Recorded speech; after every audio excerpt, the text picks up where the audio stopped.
சிம்மராசி அன்பு நேயர்கள் அனைவருக்கும் வணக்கங்க. இன்றைக்கி நம்ம பதிவுகளில் என்ன மாதிரியான விஷயத்தை பார்க்க போகிறோன்னா, மே மாதம் 16ஆம் தேதி பயங்கரமான அமாவாசையானது நடக்குது. மேலும் கடவுள் உங்களுக்கு காட்டக்கூடிய 3 அறிகுறி என்ன, உங்களுக்கு ஜோதிட ரீதியாக என்ன மாதிரியான விஷயங்கள்லாம் கண்டிப்பாக நடக்கும் அப்படிங்கிறத பற்றி தான் நான் இன்றைக்கி இந்த பதிவில் உங்கள்கிட்ட ஷேர் பண்ணிக்க போகிறேன். இந்த பதிவில் சொல்லக்கூடிய எல்லா விஷயங்களும் சிம்மராசிக்காரங்களுக்கு ரொம்பவே பயன் தரக்கூடிய விஷயமாக தான் இருக்க போகுது. ஸோ வீடியோவை ஸ்கிப் பண்ணாமல் தொடர்ச்சியாக பார்த்தீங்கன்னா தான் புரியும். ஸோ வீடியோவை ஸ்கிப் பண்ணாமல் பாருங்கள். அது மட்டும் இல்லாமல் இதே மாதிரியான ஆன்மீகம் சார்ந்த வீடியோக்களெல்லாம் நீங்கள் பார்த்து தெரிஞ்சுக்கணுன்னு ஆசைப்பட்டால் நம்ம சேனலை மறக்காமல் சப்ஸ்கிரைப் பண்ணிவிட்டு கீழே இருக்கும் பெல் ஐக்கானையும் மறக்காமல் கிளிக் பண்ணுங்கள். அப்போ தான் நம்ம சேனலில் போடுற எல்லா வீடியோவுமே நோட்டிஃபிகேஷனாக உங்கள்கிட்ட உடனுக்குடனே வந்து சேரும். ஸோ இப்போ வாங்க நம்ம வீடியோக்குள்ளே போய் தெளிவாக பார்த்து தெரிஞ்சுக்கலாம். அது மட்டும் இல்லாமல் சிம்மராசிக்காரங்களுக்கு அவங்க ராசி கடவுள் யாருன்னு பார்த்தீங்கன்னா சூரிய பகவான். ஸோ சூரிய பகவானை ஞாயிற்றுக்கிழமை தோறும் விரதம் இருந்து வேண்டி வந்தீங்கன்னா கண்டிப்பாக உங்கள் வாழ்க்கையில் நிறைய விதமான நல்ல பலன்கள் அப்படிங்கிறது கிடைக்கும். ஸோ நம்பிக்கையோட இந்த விஷயத்தை செஞ்சு பாருங்கள். ஸோ வாங்க வீடியோக்குள்ளே போய் கடவுள் காட்டக்கூடிய 3 அறிகுறி என்னன்றதை பார்க்கலாம். மே மாதத்தில் செவ்வாய், சுக்கிரன், புதன், சூரியன் ஆகிய 4 கிரகங்களும் முக்கியமான பெயர்ச்சிகளை சந்திக்கும் அப்படின்னு ஜோதிட ரீதியாக சொல்லுவாங்க. மாதத்தின் ஆரம்பத்திலேயே ரிஷப ராசியில் செவ்வாய், புதன், சூரியன் ஆகியவை ஒன்றாக கூடும் நிலை உருவாகுது. அதனைத் தொடர்ந்து மாதத்தின் பிற்பகுதியில் ரிஷபத்தில் புதன் மற்றும் சூரியன் இணையும் சேர்க்கையும் நடைபெறுது. அது மட்டும் இல்லாமல் இந்த கிரக அமைப்பு அப்படிங்கிறது 12 ராசிகளின் வாழ்க்கையில் குறிப்பிடத்தக்க மாற்றத்தை ஏற்படுத்தக்கூடியதாகவும் சொல்லப்படுதுங்க. அந்த வகையில் இந்த அமாவாசைக்கு பிறகு உங்களுக்கு கடவுள் தரக்கூடிய 3 அறிகுறிகள் என்ன அப்படிங்கிறத தெளிவாக பார்க்கலாம். ஸோ வீடியோவை ஸ்கிப் பண்ணாமல் தொடர்ச்சியாக பாருங்கள். ஃபஸ்ட்டு அறிகுறி என்ன அப்படின்றத பார்க்கலாம். சிம்ம ராசினருக்கு பாக்கியஸ்தானத்தில் செவ்வாய் ஆட்சி பலம் பெற்றிருப்பதால் உங்களுக்கு ஃபஸ்ட்டு அறிகுறியாக அற்புதமான காலகட்டமாக இருக்க போகுது அப்படின்னு சொல்கிறாங்க. 2வது அறிகுறி என்னென்னு பார்த்தீங்கன்னா, லாபஸ்தானத்தில் 10வது இடத்துல ஏராளமான கிரகங்கள் அமைஞ்சிருப்பதால் நீங்கள் செய்த காரியங்கள் எல்லாமே வெற்றி பெறக்கூடிய யோகமான காலகட்டம் கிடைக்க போகுது. 3வது அறிகுறி என்னென்னு பார்த்தீங்கன்னா, பணவரவு அற்புதமாக இருக்கும். பெரிய பொறுப்புகள் உங்களுக்கு கிடைக்கும். அதிர்ஷ்டங்கள் நிறைய கிடைக்கக்கூடிய காலகட்டமாக சிம்மராசிக்காரங்களுக்கு இந்த 3 அறிகுறிகளும் சொல்லப்படுது. அது முக்கியமாக அமாவாசைக்கு பிறகு உங்களுக்கு நடக்கும் அப்படின்னு சொல்கிறாங்க. இதை தவிர உங்களுக்கு என்னென்ன மாதிரியான யோக பலன்கள் கிடைக்குன்னு பார்த்தீங்கன்னா, வண்டி வாகனம் வாங்குவது, வீடு வாங்கும் யோகம் உங்களுக்கு பிறந்திருக்கு. கிரக பிரவேசம் செய்யும் யோகம் கிடைச்சிருக்கு. நட்பு மூலமாக உங்களுக்கு சந்தோஷமான நிறைய விஷயம் வரப்போகுது. அதில் எந்த ஒரு மாற்று கருத்துள்ளன்னு ஜோதிடத்தில் சொல்லியிருக்காங்க. காதல் திருமணம் செய்யும் யோகமும் பிறந்திருக்கு. திருமணம் நிச்சயமாகும். அரசாங்க வேலை கிடைக்கும். மெடிக்கல் சீட் கிடைக்கும். நீட் தேர்வுகளில் வெற்றி பெறுவதற்கான வாய்ப்பு உங்களுக்கு அதிகமாக கிடைக்க போகுது. மேலும் இந்த சிம்ம ராசிக்காரங்களுக்கு டாப் கிளாஸில் யோகம் உண்டாகும். கூட இருப்பவங்களை சரியாக வச்சுக்கிட்டீங்க அப்படின்னா எல்லா விஷயங்களும் சரியாயிரும். டிசம்பர் மாதம் வரைக்குமே விநாயகர் வழிபாடு செய்வது ஏற்றத்தை உங்களுக்கு அதிகப்படியாக ஏற்படுத்தி கொடுக்கும். எத்தனை பிரச்சனையாக இருந்தாலுமே அவை பனி போல விலகும். யோக பலன்களை அதிகமாக பெறக்கூடிய காலகட்டமாக இந்த காலகட்டம் உங்களுக்கு கண்டிப்பாக இருக்கும். வேலை தொடர்பான விஷயங்களில் நல்ல முன்னேற்றத்தை பார்க்கலாம். நீண்ட நாட்களாக எதிர்பார்த்த வாய்ப்புகள் கிடைக்கலாம். மேல் அதிகாரிகளின் பாராட்டு கிடைக்க அதிகப்படியான வாய்ப்பு அமைஞ்சிருக்கு. புதிய பொறுப்புகள் வந்தாலுமே அதை வெற்றிகரமாக சமாளிச்சிருவீங்க. பணவரவும் உங்களுக்கு திருப்தி தரக்கூடிய விஷயத்தில் இருக்கும். நம்ம புதிய வருமான வாய்ப்புகள் கிடைக்கும். தொழில் செய்பவர்களுக்கு லாபம் அதிகரிக்கும். இன்னும் சிலருக்கு போனஸ் அல்லது எதிர்பாராத பண வரவுகள் கிடைக்க அதிகப்படியான வாய்ப்பு அமைஞ்சிருக்குன்னு சொல்கிறாங்க. குடும்பத்தில் மகிழ்ச்சியான நிலை நிலவும். குடும்ப உறுப்பினர்களோடு இருந்து வந்த கருத்து வேறுபாடுகள் குறைய போகுது. திருமண தொடர்பான நல்ல செய்திகளை எதிர்பார்க்கலாம். பெண்களாக இருக்கக்கூடிய சிம்மராசிக்காரங்களுக்கு இந்த காலகட்டம் அப்படின்றது எப்படி இருக்குன்னு பார்த்தீங்கன்னா, பெரிய அளவில் எந்த பிரச்சனையும் வராது. நினைத்த காரியங்கள் எல்லாமே நடக்குங்க. மட்டும் இல்லாமல் இந்த காலகட்டத்தில் உங்களுக்கு புதிய அதிர்ஷ்டங்கள் கிடைக்கும். பெண்களுக்கு அதிர்ஷ்டமும் ஐஸ்வர்யமும் கிடைக்கும் காலகட்டமாக இந்த காலகட்டம் அமைஞ்சிருக்கு. அது மட்டும் இல்லாமல் 20ஆம் தேதிக்கு பிறகு சூப்பரான நேரமாக உங்களுக்கு வரப்போகுது. சந்தோஷ ரீதியாக 90%, பொருளாதார ரீதியாக 100க்கு 150% நன்மைகளும் உங்களுக்கு தரக்கூடிய காலகட்டமாக இந்த அமாவாசைக்கு பிறகு இருக்க போகுது அப்படின்னு சொல்கிறாங்க. அது மட்டும் இல்லாமல் இந்த சிம்மராசிக்காரங்களுக்கு இந்த காலகட்டம் நிலவக்கூடிய கிரகங்களின் நிலைகள் பெரும்பாலுமே சாதகமாக இருக்குது. ராகு கேது பெயர்ச்சியை தவிர தனிப்பட்ட வாழ்க்கை, வேலை, தொழில், உத்தியோகம், குடும்பம் என்று எல்லா விதத்திலுமே சாதகமாக அமைஞ்சிருக்கு. சிம்மராசிக்காரங்களுக்கு இந்த அமாவாசைக்கு பிறகு குடும்பம், திருமணம், வாழ்க்கை, காதல், வேலை, தொழில், வருமானம், பொது விஷயங்களில் என்ன மாதிரியான செயல்முறையை பண்ணணும் அப்படிங்கிறத பார்க்கலாங்க. உங்களுக்கு இந்த காலகட்டம் பொருளாதார ரீதியாக பார்த்தோன்னா பெரிய வளர்ச்சி கிடைக்கும். பண வரவில் இருந்து வந்த தடை நீங்கும். சொத்துக்களில் இருந்து வந்த வருமானம் உங்களுக்கு கிடைக்கும். நல்ல லாபம் கிடைக்கும். பண வரவு திருப்திகரமாக இருக்கும் அப்படின்னு சொல்கிறாங்க. உத்தியோக ரீதியாக பார்த்தோம்னா தொழில் மற்றும் வியாபாரம் சார்ந்த விஷயங்களில் இந்த காலகட்டம் உங்களுக்கு புதிய மாற்றத்தை கொண்டு வந்து சேர்க்கும். இது ஒரு நாள் வரை இருந்த எல்லா பிரச்சனைகளும் விலகும். விரும்பிய மாற்றங்கள் கிடைக்கும். எதிர்பாராத அளவுக்கு முன்னேற்றமும் வளர்ச்சியும் கிடைக்கும். புதிய ஒப்பந்தங்கள், பதவி உயர்வுகள் கிடைக்கும். உத்தியோகம் மற்றும் தொழிலில் செல்வாக்கு அதிகரிக்கும்.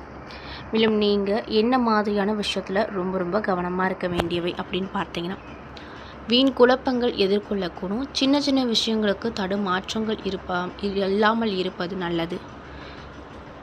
அது மட்டும் இல்லாமல் நல்ல காலத்தை சாதகமாக பயன்படுத்தி கொள்வது ரொம்ப நல்லதுங்க. அது மட்டும் இல்லாமல் இந்த காலகட்டத்தில் எல்லாத்துலேயுமே வெற்றி பெறுவீங்க. புதிய முயற்சிகளில் சாதகமான பலன் வரும். வாழ்க்கை துணையோடு ஏற்பட்டிருந்த பிரச்சனை நீங்கி ஒற்றுமை வரும். உங்கள் முயற்சிகளுக்கு குடும்பத்தாரின் முழுமையான ஒத்துழைப்பு கிடைத்து ரொம்ப சந்தோஷமாக இருப்பீங்க. உடல் ஆரோக்கியத்தில் சிறிதளவில் பாதிக்கப்பட்டாலுமே உடனே உங்களுக்கு நிவாரணம் கிடைச்சிரும். பழைய கடன்கள் விஷயத்தில் சற்று கவனமாக இருக்க வேண்டியது அவசியமான ஒரு விஷயமாக பார்க்கப்படுது. உங்களுடைய தந்தை மற்றும் தாய் வழி உறவுகளால் சில பல பிரச்சனை ஏற்பட்டாலுமே பாதிப்பு எதுவும் உங்களுக்கு வராது. தந்தையின் உடல் நலத்திலையும் ஆரோக்கியத்திலையும் ரொம்ப கவனம் நீங்கள் இந்த காலகட்டத்தில் காட்டணும் அப்படின்னு சொல்கிறாங்க. அது மட்டும் இல்லாமல் சகோதரர்களால் ஆதாயம் உண்டாகும். மாத பிற்பகுதிக்கு மேலே அவங்க மூலமாக சில பல சங்கடங்கள் ஏற்படக்கூடும். அப்படிங்கிறதுனால அவங்களோடு அனுசரணையாக நடந்து கொள்வது நல்லது. தாய்மாமன் மூலமாக எதிர்பார்த்த காரியம் அதிக அலைச்சலை தருவதோடு மட்டுமல்லாமல் வீண் விரயத்தையும் ஏற்படுத்தும். மேலும் உங்களுடைய பிள்ளைகள் பிடிவாதமாக நடந்து கொள்வாங்க. சற்று மன வருத்தம் இதனால் வரும். கூடுமானவரை அவங்கள கண்டிக்காமல் விட்டு பிடித்து செல்வது நல்லது. அலுவலக பணியில் இருக்கக்கூடியவங்களுக்கு பணிகளை குறித்த நேரத்தில் முடித்து விடணும் அப்படின்னு சக வியாபாரிகளுக்கு தக்க ஆலோசனை கூறி உதவி செய்வீங்க.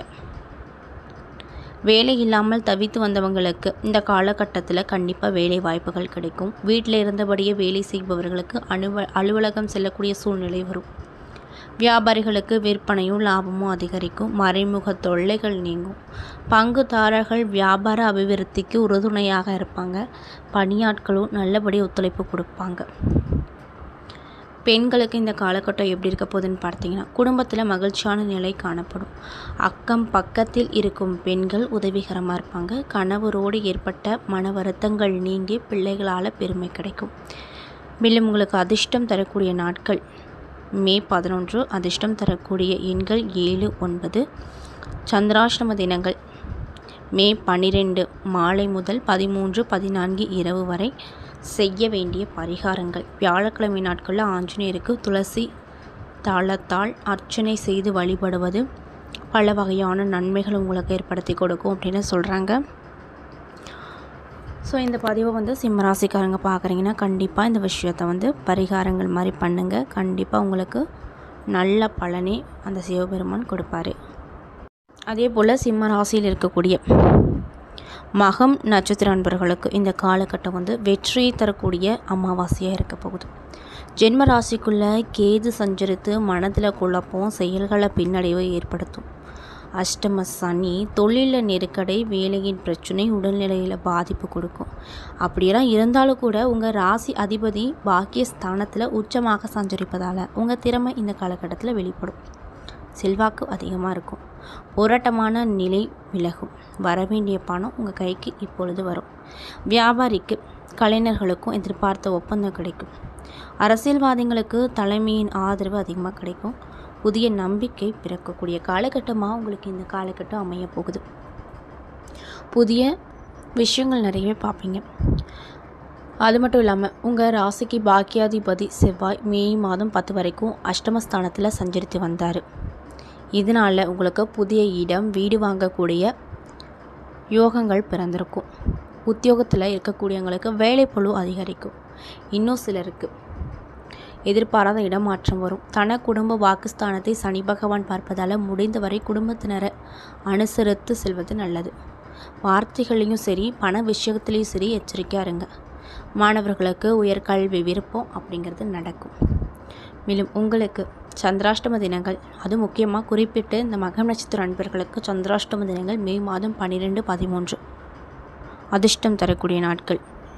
10ஆம் தேதி செய்ய வேண்டிய பரிகாரம், தில்லை காளியை வழிபட வாழ்க்கையில் நன்மை கிடைக்கும். அது மட்டும் இல்லாமல் எல்லாத்துலேயுமே தனித்துவத்தோடு வாழ்ந்து வரும் பூரம் நட்சத்திர நண்பர்களுக்கு இந்த காலகட்டம் எப்படி இருக்க போகுதுன்னு பார்த்தீங்கன்னா, திட்டம் போட்டு செயல்பட வேண்டிய காலகட்டமாக இருக்க போகுது. அதாவது பாக்கியஸ்தானத்தில் ஏப்ரல் 20 வரைக்குமே உங்கள் ஜீவானாதிபதி சுக்கிரன் சஞ்சரித்து வந்தனால உங்களுக்கு வரவு அதிகமாக அமைஞ்சிருக்கும். பொருளாதார நிலையும் உயர்ந்திருக்கும். கடந்த காலத்தில் ஏற்பட்ட நெருக்கடி முடிவுக்கு வந்திருக்கும். குடும்பத்தில் நிம்மதியான நிலை கிடைச்சிருக்கும். அது மட்டும் இல்லாமல் கணவன் மனைவிக்கிடையே ஒற்றுமை அதிகரிக்கும். பிறருக்கு உதவி செய்யக்கூடிய அளவுக்கு உங்கள் நிலை மாறப்போகுது.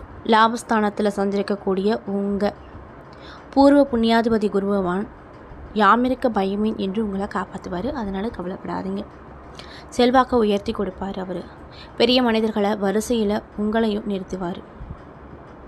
தைரியமாகவும் தன்னம்பிக்கையாகவும் செயல்பட வைப்பார். பூர்வீக சொத்தில் ஏற்பட்ட பிரச்சனைகளை ஒரு நல்ல முடிவுக்கு கொண்டு வந்து கொடுப்பார். பிள்ளைகளால் பெருமையை உண்டாக்க செய்வார். நண்பர்களுக்கு ஏற்பட்ட பிரச்சனையை தீர்த்து வைப்பார். கூட்டு தொழில் ஆதாயம் தரக்கூடிய வகையில் அமைய வைப்பார். அது மட்டும் இல்லாமல் மாணவர்களுக்கு படிப்பில் ஆர்வம் அதிகரிக்கும். உயர்கல்வி கனவு பூர்த்தியாகும். மேலும் பூரம் நட்சத்திர நண்பர்களுக்கு சந்திராஷ்டம தினங்கள் மே மாதம் 13, 14 செய்ய வேண்டிய பரிகாரம், மாசாணி அம்மனை வழிபட நன்மை நடக்கும். நினைத்தது வேலைகளை எந்த ஒரு தடையும் இல்லாமல் செஞ்சு கொடுப்பாங்க. மேலும் இந்த சிம்ம ராசியில் இருக்கக்கூடிய உத்திரம் 1ஆம் பாத நட்சத்திர நண்பர்களுக்கு இந்த காலகட்டம் அப்படிங்கிறது தைரியமாக செயல்பட வேண்டிய காலகட்டமாக அமைஞ்சிருக்கு. அதாவது ராசிநாதன் பாக்கியஸ்தானத்தில் சஞ்சரிப்பதால் எதிர்பார்த்த வருமானம் வரும். பெரியோரின் ஆதரவு நிறைய கிடைக்கும். தடைப்பட்ட வேலைகள் நடக்கும். வெளிநாட்டு முயற்சிகள் சாதகமாக அமையும். அரசு வழியில் எதிர்பார்த்த அனுகூலமான விஷயங்கள் நிறைய நடக்கும். உங்கள் அஷ்டாதிபதியும் பூர்வ புண்ணியாதிபதியுமான குரு பகவான் லாபஸ்தானத்தில் சஞ்சரிப்பதால் பணம் ஏதோ ஒரு வழியில் வந்துக்கிட்டே இருக்கும். அது மட்டும் இல்லாமல் வெளிவட்டாரத்தில் மதிப்பு அதிகரிக்கும். எத்தனை நெருக்கடி வந்தாலுமே இந்த நேரத்தில் உங்களால் ஈஸியாக சமாளிக்க முடியும். உங்கள் செல்வாக்கும் அந்தஸ்து உயரும். கணவன் மனைவிக்குள்ளே இணக்கமான நிலை வரும். பிள்ளைகளால் பெருமை ஏற்படும். இன்னும் சிலருக்கு புதிய சொத்து வரும். அது மட்டும் இல்லாமல் புதிய வீட்டில் பால் காய்ச்சுவீங்க. ஜீவனாதிபதி புதன் இந்த அமாவாசைக்கு பிறகு நீச்சமாக சஞ்சரித்தாலும் இறுதியில் சாதகமாக சஞ்சரிப்பதால் வர வேண்டிய பணம் உங்கள் கைக்கு கண்டிப்பாக வரும். அதனால் கவலைப்படாதீங்க. எதிர்பார்த்த ஒப்பந்தங்கள் கிடைக்கும். வியாபாரத்தில் முன்னேற்றம் கிடைக்கும். கலைஞர்களின் நிலை மாறப்போகுது. தொழிலாட்களுக்கு எதிர்பார்த்த வருமானம் வரப்போகுது. வயதானவங்களுக்கு உடல்நிலையில் கூடுதல் கவனம் செலுத்துவது நல்லது. மேலும் உத்தியோகத்தில் இருக்கக்கூடியவங்களுக்கு வேலை சுமை அதிகரிக்கும். வியாபாரிகள் கொள்முதலுக்காக பணம் எடுத்து செல்லும்போது எச்சரிக்கையாக சென்று வருவது நல்லது. கணக்கு வழக்குகளை சரியாக பார்த்துக்கோங்க. மாணவர்களுக்கு உயர்கல்வி முயற்சி வெற்றி அடையும். மேலும் உத்திரம் நட்சத்திர நண்பர்களுக்கு சந்திராஷ்டம தினங்கள் என்னன்னு பார்த்தீங்கன்னா, மே மாதம் 14ஆம் தேதி செய்ய வேண்டிய பரிகாரம், முருகப்பெருமான வழிபட்டு வர நன்மை உங்களுக்கு நிறையவே கிடைக்கும். உங்களுக்கு ஏற்பட்டிருக்கக்கூடிய சங்கடங்கள் விலகும். என்ன நண்பர்களே, இந்த பதிவுகளில் சிம்மராசி சேர்ந்தவங்களுக்கு மே மாதம் 16ஆம் தேதி அமாவாசை நடக்குது. இந்த அமாவாசை முடிந்ததுக்கு பிறகு உங்கள் வாழ்க்கையில் என்னென்ன விதமான விஷயங்கள் கடவுள் உங்களுக்கு 3 அறிகுறிகளாக காட்டுவார் அப்படிங்கிறத பற்றி தெளிவாகவும் விரிவாகவும் நான் அந்த பதிவில் சொல்லியிருப்பேன். இந்த பதிவில் சொல்லியிருக்கக்கூடிய எல்லா விஷயமும் கண்டிப்பாக உங்களுக்கு பயன் தரக்கூடிய விஷயமாக தான் அமைஞ்சிருக்கும். ஸோ வீடியோ பிடிச்சிருந்தால் லைக் பண்ணுங்கள், ஷேர் பண்ணுங்கள். அது மட்டும் இல்லாமல் இதே மாதிரியான ஆன்மீகம் சார்ந்த வீடியோஸ் எல்லாம் பார்க்கணுன்னு ஆசைப்பட்டால் நம்ம சேனலை மறக்காமல் சப்ஸ்கிரைப் பண்ணிவிட்டு பாருங்கள். நன்றி.